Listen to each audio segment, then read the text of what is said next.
on, let me have it. Oh wait, I'll do it for you. I told you so, Leslie. This is what happens when the government interferes with business. Government is bad, business is good, free market. Capitalism is the only way, Leslie. It moves our country forward. It's what makes America great, and England okay, and France terrible.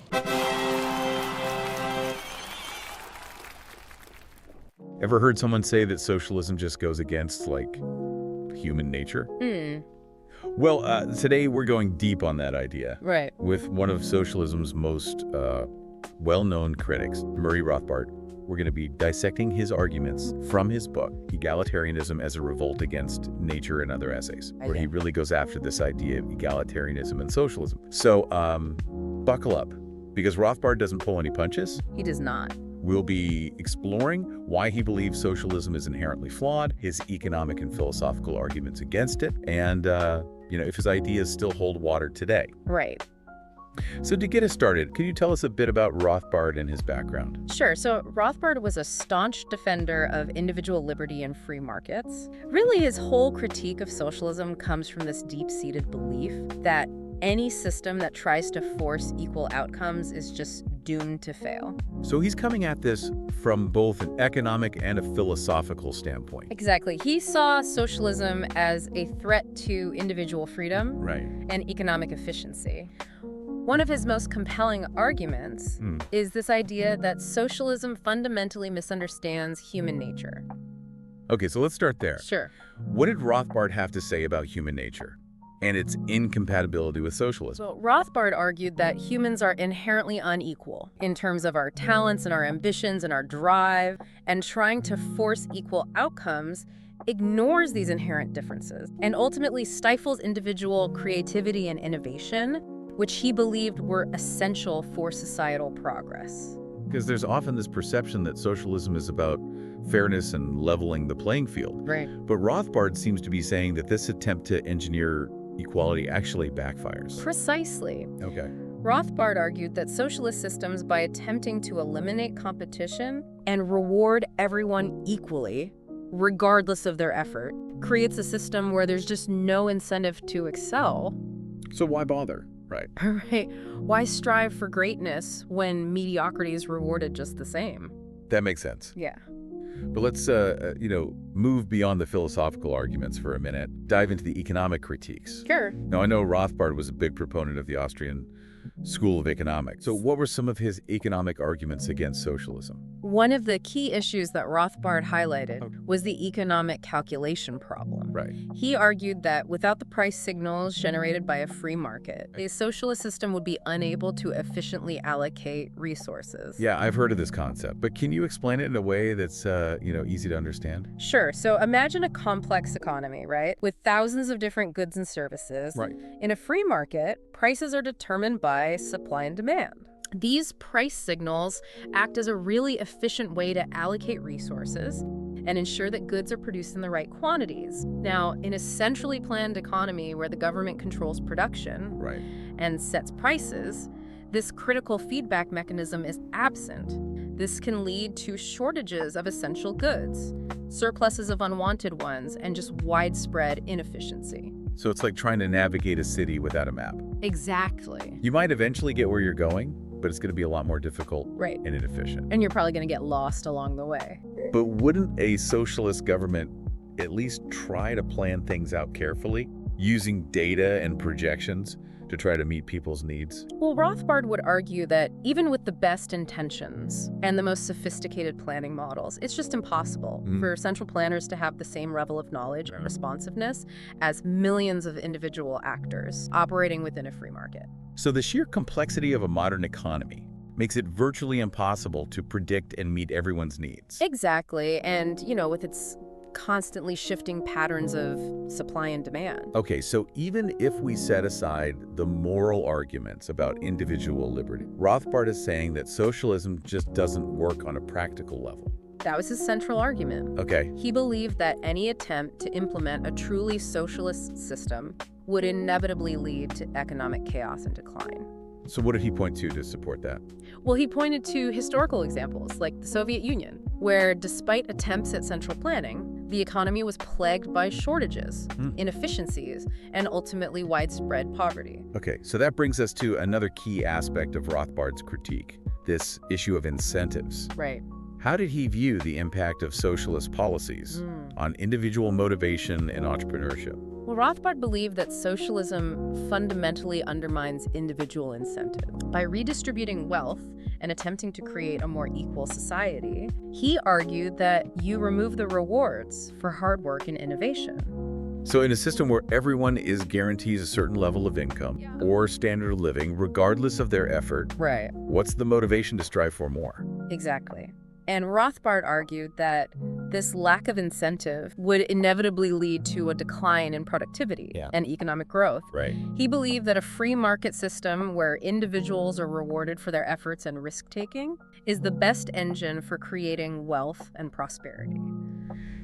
It seems Rothbard felt very strongly that individual effort Yeah, and the desire for personal gain are the driving forces behind a thriving economy. he did. But how did he reconcile that with the need to care for those who are less fortunate or who, for whatever reason, can't participate in the market economy?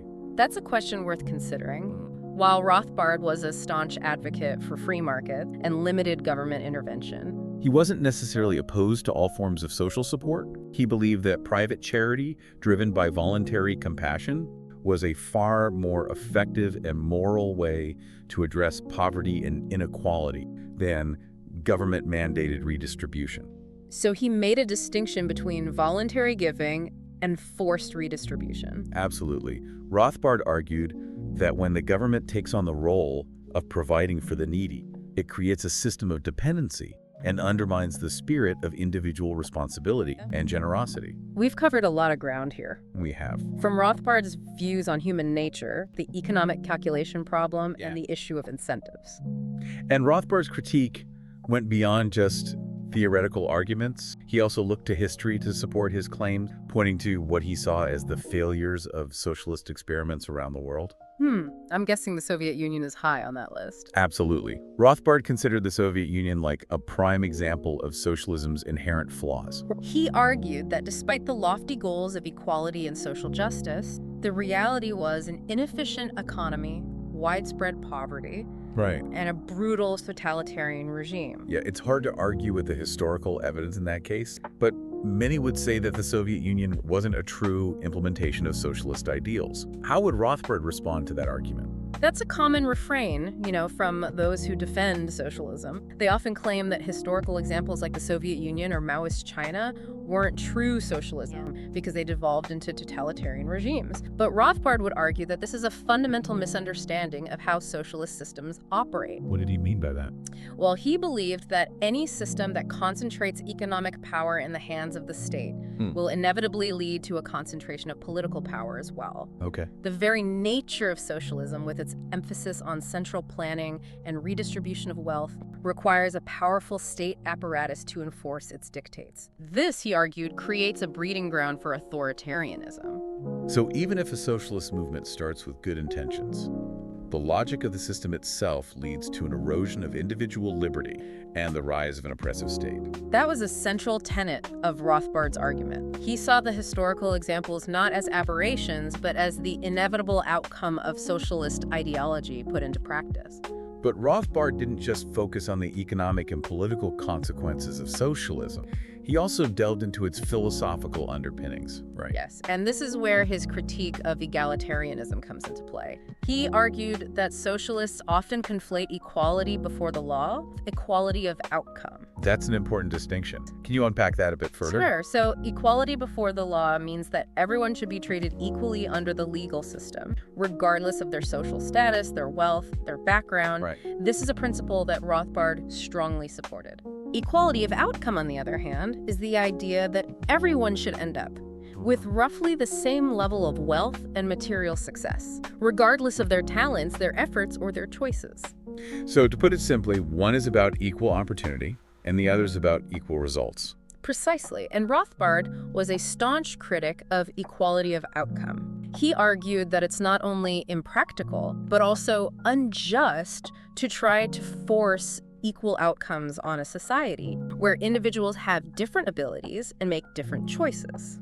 That raises an interesting question. It does. What did Rothbard think should be done to address poverty and inequality? Did he believe there was any role for the government in helping those who were struggling? Well, while Rothbard was a strong advocate for free markets and limited government intervention, he wasn't necessarily opposed to all forms of social support. However, he believed that private charity driven by voluntary compassion was a far more effective and moral way to help the less fortunate than government-mandated welfare programs. So he saw a clear distinction between voluntary giving and forced redistribution. Yes, he argued that voluntary charity fosters a spirit of generosity and community, whereas government welfare programs create a culture of dependency and undermine individual responsibility. Right.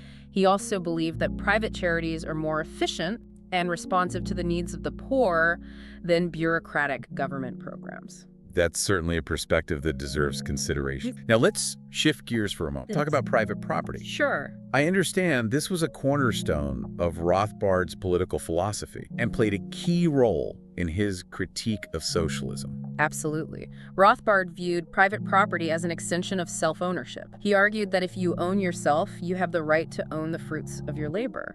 So how did he tie that back to his critique of socialism? Well, for Rothbard, socialism was inherently a system that violates property rights. Socialist policies like wealth redistribution or government control of the means of production are, in his view, forms of theft. They involve taking property from individuals without their consent and using it for purposes that they may not agree with. So for Rothbard, the protection of private property was not just an economic principle, but a moral imperative. Exactly. Sure. He saw private property as the foundation of individual liberty and a free society. We spent a lot of time discussing Rothbard's criticisms of socialism, but how relevant are his arguments in the 21st century? After all, we're not really talking about full-blown Marxist revolutions anymore. Many modern economies incorporate elements of both capitalism and socialism. What would Rothbard have to say about this mixed model? That's a fascinating question. While Rothbard was writing in the mid-20th century, concerns about the dangers of government overreached the erosion of individual liberty, and the unintended consequences of socialist policies remain remarkably relevant today. Can you give me an example of how his ideas might apply to a modern policy debate? Sure. Take the idea of universal basic income, or UBI, Okay. which has gained traction in recent years. Rothbard, with his emphasis on individual responsibility and his skepticism of government intervention in the economy, would likely have been very critical of UBI. Well, he might have argued that UBI, while perhaps well-intentioned, would create a disincentive to work and foster a culture of dependency.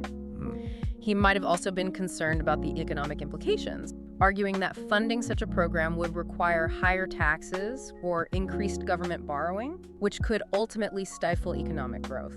So even though the forms of socialism may have evolved, Right. Rothbard's fundamental concerns about economic freedom and individual liberty remain applicable. Absolutely. His work serves as a reminder that the debate over socialism isn't just about economic systems, but about fundamental questions of human nature, individual rights, and the proper role of government in society. Well, it's been a fascinating deep dive into the mind of Murray Rothbard and his critique of socialism. His arguments are certainly thought-provoking, even if you don't agree with all of his conclusions. As we wrap up, though, I'm curious to get your take on this. While Rothbard offers this pretty scathing critique of socialism, Yeah. how much of it holds true in today's world? I mean, many countries have adopted various forms of mixed economies Right. and social safety nets. Is Rothbard's vision of a purely free market society still relevant in the 21st century? That's the million-dollar question, isn't it? It's interesting to consider how Rothbard might view the world today. On the one hand, his warnings about the dangers of government overreach, the erosion of individual liberty, and the unintended consequences of social engineering seem more relevant than ever. What we do see, these growing concerns about the size and scope of government in many countries, along with debates about the effectiveness of various social programs. And there are those who argue that we're on a slippery slope towards socialism, even in countries that have traditionally embraced free market principles. But on the other hand, you could also argue that Rothbard's vision of a completely unfettered free market is increasingly out of step with the times. I mean, the vast majority of people today, even those who identify as capitalists, recognize the need for some level of government regulation and social safety nets. That's a valid point. The world has changed a lot since Rothbard was writing. We face new challenges. So it's a complex and nuanced debate, and Rothbard's work offers a valuable framework for thinking through these issues. I agree. His work reminds us that there are always trade-offs to consider when it comes to economic policy. There's no perfect system, and any attempt to design a better society has to grapple with the inherent complexities of human nature and the potential for unintended consequences. Well said. I think we've given our listeners a lot to chew on today. I think so. If you're interested in exploring these ideas further, I highly recommend checking out Rothbard's book, Egalitarianism as a Revolt Against Nature and Other Essays. It's a good one. It's a challenging read, but it will definitely make you think differently about the world. For sure. And you can find a link to purchase the book in the episode description below. And before we sign off, if you enjoyed this deep dive, don't forget to like and subscribe to our channel for more explorations of fascinating and thought-provoking topics. We've got a lot more coming up. We do. Until next time, keep questioning. Keep learning. And keep those brains buzzing.